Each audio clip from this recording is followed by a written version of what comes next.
예, 오늘의 시황 브리핑 시작하겠습니다. 트럼프가 중국에 관세 서한을 보낼 거다 이런 메시지가 나왔고, 아무래도 관세 유예 종료 앞두고 있는 시점이다 보니까 좀 긴장감이 높아질 수밖에 없죠. 외신에서는 아시아 증시 변동성 요인이 관세 유예 종료 임박이다 이렇게 평가하고 있거든요.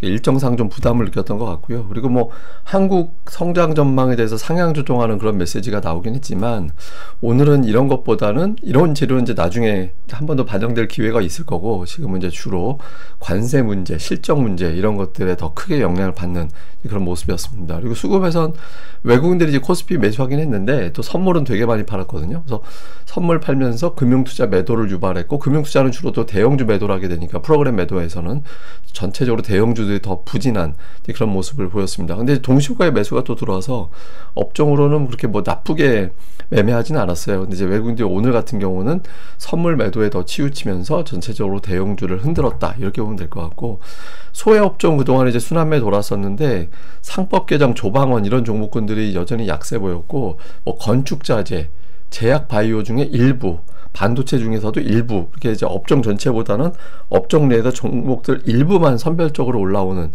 그런 모습을 보였습니다. 그래서 전체적으로는 하락이 더 강한, 매도 심리가 더 강했던 그런 날이었습니다. 근데 기술적으로 보면 오늘 되게 많이 빠졌거든요. 근데 빠졌다고 해도 결과적으로는 그냥 박스권이에요. 6월 말부터 지금까지는 계속해서 박스권에서 도는 그런 형태가 나오고 있거든요. 그러니까 3100을 중간으로 놓고 위아래, 그러니까 3050 정도, 위는 3130 정도에서 gat혀있는 그런 모습이 나타나고 있고, 근데 이제 주봉에서는 5주 연속 올랐다가 이제 6주 만에 하락 전환하는, 아주 약간이긴 하지만, 그러니까 6주 만에 하락하는 그런 모습을 보이긴 했거든요. 그래서 이게 추세라든가 이런 것들이 완전히 깨지려면 거래대금이라든가 이런 것들까지 다 보긴 해야 되는데, 제가 보기에는 추세가 완전히 끝났다 이런 것보다는 워낙 걱정스러운, 또 4월 초에 관세 때문에 시장이 한바탕 크게 뛴 적이 있잖아요. 그러니까 또 그런데 트럼프가 다음 주 앞두고서 또 주말에 무슨 메시지를 낼지 모르니까 여기서는 좀 경계하는 게 맞다 이렇게 생각을 했던 것 같습니다. 그래서 오늘 그동안의 어떤 연속적인 어떤 상승 이런 것들을 다 뒤로 하고 일단 물량을 좀 내놓고 보자 이런 식으로 좀 신중하게 가는 그런 모습을 보였고, 코스닥 같은 경우도 마찬가지죠. 코스닥도 오늘 되게 많이 빠지고, 조금 아쉬운 건 그동안에 21선 아래로 내려간 적은 없었는데 21선 한참 아래로 내려갔거든요. 근데 여전히 이것도 박스권이에요. 그러니까 위는 800 초반, 아래쪽에서는 770 정도, 이 안에 이제 박스권으로 들어와 있는 상태인데, 보통은 이렇게 밀리면 꼬리가 어쨌든 달렸었거든요. 그러니까 780 밑으로 내려갔다 싶으면은 꼬리를 조금이라도 좀 달았는데, 오늘은 그냥 아예 종가가 저가로 끝났잖아요. 그래서 투자자들이 관세 일정이라든가 이번 감세안에 따른 또 몇몇 업종의 걱정 이런 것들을 이제 동반에다 이제 좀 위험하다라고 생각하다 보니까 좀처럼 저가 매수가 가동되지 않는 그런 모습을 보였던 것 같습니다. 시장에 영향을 준 뉴스를 보면 우선 당연히 관세가 가장 큰 하이라이트였다라고 봐야 될 것 같아요. 그러니까 트럼프가 또 열심히 글 올리고 있잖아요. 자기네 나라 휴장이라서 그런지 몰라도 좀 센 발언들 이런 것들을 할 준비를 갖췄다 이렇게 보여지거든요. 어쨌든 4일부터 각국에 너희는 몇 퍼센트, 너희는 몇 퍼센트 이렇게 관세율을 통보하는 서한을 보낼 거다. 저 서한은 며칠 전부터 보낸다고 했었는데 이번엔 진짜 보낼 가능성이 있죠. 이렇게 이야기를 하고 있고, 또 오늘 로이터 보도에 의하면 이 관세 문제로 아시아 증시가 오늘 조금 흔들렸다 이런 취지로 기사가 나왔거든요. 그러면서 또 어떤 기사 안에 어떤 내용이 있냐면, 그 백악관 측에서 가장 먼저 협상이 될 것으로 선전했던 나라가 우리나라하고 이제 일본이었어요. 근데 두 나라 관련해서는 아직까지는 협상 결과가 없다. 표현으로 치면 결렬 또는 깨졌음, 하여튼 이런 식으로 해석될 수 있는 내용이 있긴 했는데, 어쨌든 일본과 한국이 소식이 없다라는 거는 미국 입장에서는 더 강하게 압박할 수도 있게 되는 거죠. 일본 같은 경우는 35% 얘기하고 있고, 근데 이게 한편으로 보면 우리하고 일본하고 공통적으로 정치적 변수가 있잖아요. 일본은 이제 선거가 있고 우리는 선거가 있었고 이게 있는데, 지금 그것 때문이라고 해서 당연히 관세를 연장해 줄게요, 유예한 걸 연기해 줄게요 이렇게 할지 알 수가 없는 거잖아요. 그래서 다음 주에 어쩌면 우리나라가 상당히 높은 수준의 관세율을 받을지도 모르다. 일본도 마찬가지고 여기에 대한 어떤 부담이 일부 좀 있었던 것 같습니다. 그리고 이제 트럼프 감세 법안이 통과가 됐잖아요. 전기차, 태양광, 그러니까 이런 쪽에 어떤 보조금에 문제가 생길 수 있다. 그러니까 이런 걱정이 되고 있는 게 있고, 또 하나는 이제 반도체인데, 반도체는 두 가지가 있는 것 같아요. 하나는 세액공제, 그러니까 반도체 세액 공제되는 거는 당연히 수혜가 될 수 있거든요. 근데 반면에 그러니까 보조금은 이번 무역 협상하고 같이 걸어서 재협상을 통해서 보조금은 내려갈 수도 있다.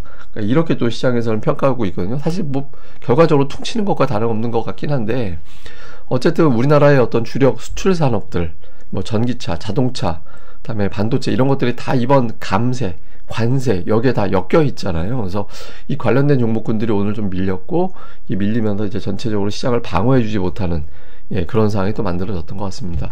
뭐 뉴스 또인데 아까 말씀드렸던 주요 투자은행들이 우리나라 경제 성장 전망을 상향했다라는 점, 그리고 이제 아시아의 어떤 주식형 펀드 중에 한 곳에서 삼성전자를 매수하고 있다. 그래서 이제 삼성전자 매수하는 이유는 뭐 다른 것보다는 한국 증시가 앞으로 올라갈 것 같으니까 그러면 시가총액 1위 사는 게 맞잖아. 그리고 HBM, 엔비디아 공급하지 못해서 이제 주가가 못 올랐는데 어떤 신제품 나오면서 이제 반도체 쪽에서 턴이 나올 것 같다. 그러니까 이런 기대감으로 삼성전자를 산다라는 거예요. 그래서 이런 어떤 우호적인 뉴스가 있긴 했는데 오늘은 뭐 우호적인 뉴스보다는 이제 걱정하는 일정 이게 더 크게 작동을 했다 이렇게 봐야겠습니다. 특징주로는 삼성전자는 그래도 버텼어요. 오늘 같이 지수 많이 빠진 날 삼성전자는 그렇게 크게 빠지진 않았다는 점이 다행스럽고, 올라간 종목은 이제 한국가스공사, 이게 이제 상법 개정안 이번이 통과가 되고 이렇게 되면 주주들이 요 전기요금 올리고 가스요금 올리는 게 이 기업에 부합하잖아. 그럼 주가가 올라갈 거잖아. 이렇게 생각해서 이제 요금을 올리라고 압박을 할 거다. 이런 분석이 나오면서 이제 주가가 올라갔고요. 그 다음에 최근에 셀트리온이 은근히 올라갑니다. 뭐 자사주 매입을 비롯해서 여러 가지 이슈가 있긴 한데, 어쨌든 제약바이오 내에서 셀트리온이 올라가면서 시가총액 순위를 끌어올리는 그런 상황을 또 만들어낸 게 이제 특징이었습니다. 근데 오늘 워낙 뭐 하락한 종목이 많아서 상승 쪽 특징주는 그렇게 많지는 않았던 그런 날이었던 것 같습니다. 뭐 양시장 대형주 내에서는 뭐 셀트리온만 플러스가 났고, 이게 제가 며칠 전에 현대차부터 두산 에너빌리티, 하나이오로 이렇게 해서 39조 원, 41조 원 요 사이에 시가총액이 다 몰려 있다고 그때 말씀을 드렸잖아요. 지금은 어느 정도 이제 와해가 되기 시작하고 있죠. 그리고 이제 낙폭도 적지 않은, 그동안에 조방원을 비롯해서 상법 개정 관련된 종목군들이 좀 많이 흔들리는, 그리고 시가총액의 변동성도 좀 커지고 이런 형태가 지금 만들어지고 있고요.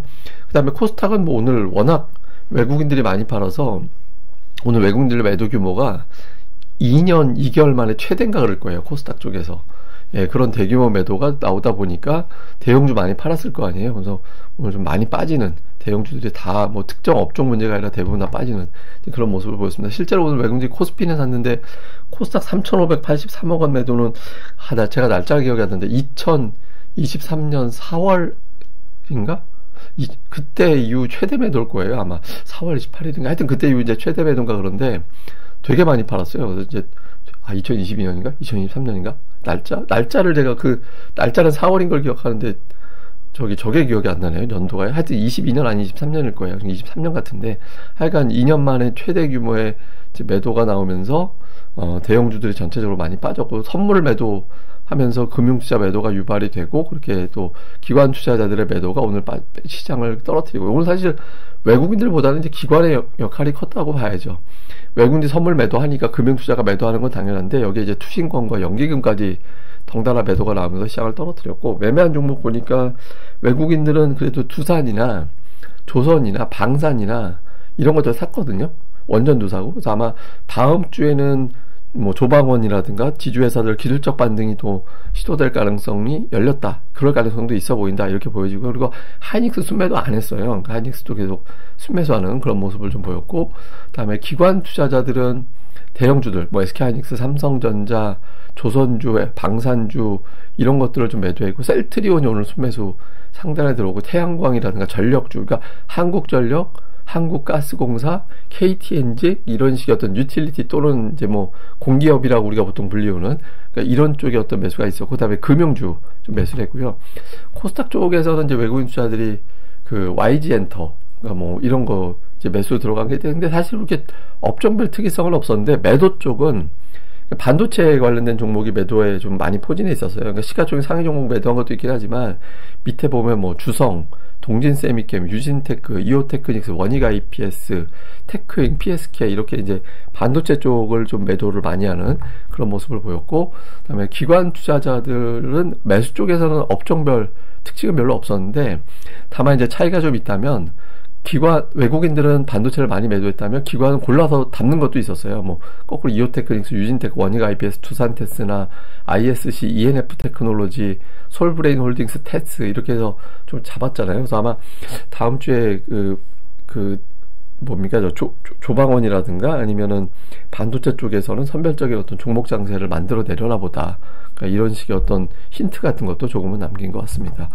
자, 뭐 요약해보면 이제 미국은 독립기념일 휴장입니다. 그래서 오늘은 미 증시보다 트럼프의 SNS가 어떻게 되는지, 그러니까 뭐 별별 소리 다 할 거예요. 막 완전 센 발언 되게 많이 할 건데, 미 증시가 휴장이기 때문에 주체 우리는 이 내용이 어떻게 될 건가, 여기에 좀 관심을 가질 가능성이 있거든요. 그래서 요 흐름 봐야 될 거고, 그 다음에 우리 입장에서는 이제 이번 돌아오는 주가 최대 빅 이벤트, 이거 주간 증시 전망대 시간에 설명드릴 겁니다만은, 관세 유예 종료, 삼성전자 잠정 실적, 그러니까 옵션 만기일, 이런 것들 이어지거든요. 그 다음으로 또 몇 주 지나면 이제 또 FMC까지 있잖아요.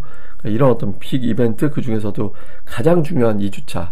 예, 그래서 외국인들이 과연 어떻게 돌아갈 거냐라는 건데, 다음 주에는 제가 보기에는 코스닥은 과매도로 내려갈 것 같거든요. 그래서 주초부터 이제 코스닥 쪽 같은 경우는 좀 종목들별로 주목해 볼 필요는 있는 것 같고, 그리고 오늘 뭐 조방원 상법 개정 이것들이 종반 약세를 보이는데, 이게 사실은 좋은 건 아니에요. 왜냐면 세던 종목이 끝나면 투자자들은 장세가 끝났다라고도 생각을 하게 되거든요. 그래서 다음 주에 이걸 커버할 수 있는 종목군들이 이번 주에 순환매 돌았던 소외주들, 못난이주들 있잖아요. 그러니까 이런 것들이 다음 주에 좀 강하게 올라가지 않으면 투자자들이 이거 3천 깨겠다 이런 걱정을 할 수도 있어서, 돌아오는 주에 업종별 대형주들의 역할이 상당히 중요하다 이렇게 봐야겠습니다. 근데 이번 주에 보면 뭐 이게 이런 조짐이 있긴 했어요. 왜냐면 이제 두산에너빌리티 장관 후보 배출했다 이런 소식이 나왔었는데, 그날이 고점이었잖아요.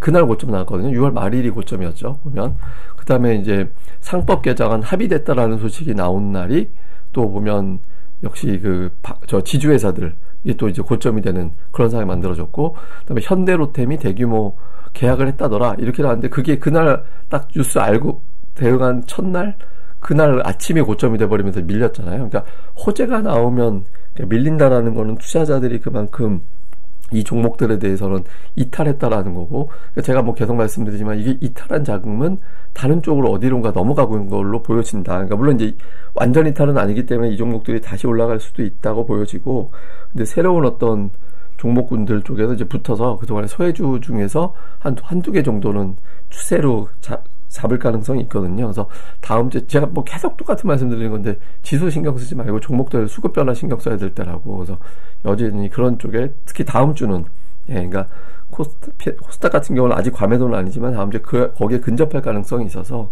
종목들 어떤 흐름이 바뀌는 종목군들이 좀 나올 수 있습니다. 수급에 좀 집중해 보시는 게 중요할 것 같습니다. 그럼 또 오늘 하루 한 주 고생 많으셨습니다. 저는 또 다음에 뵙겠습니다. 이 방송 구독하기와 좋아요 꼭 부탁드립니다.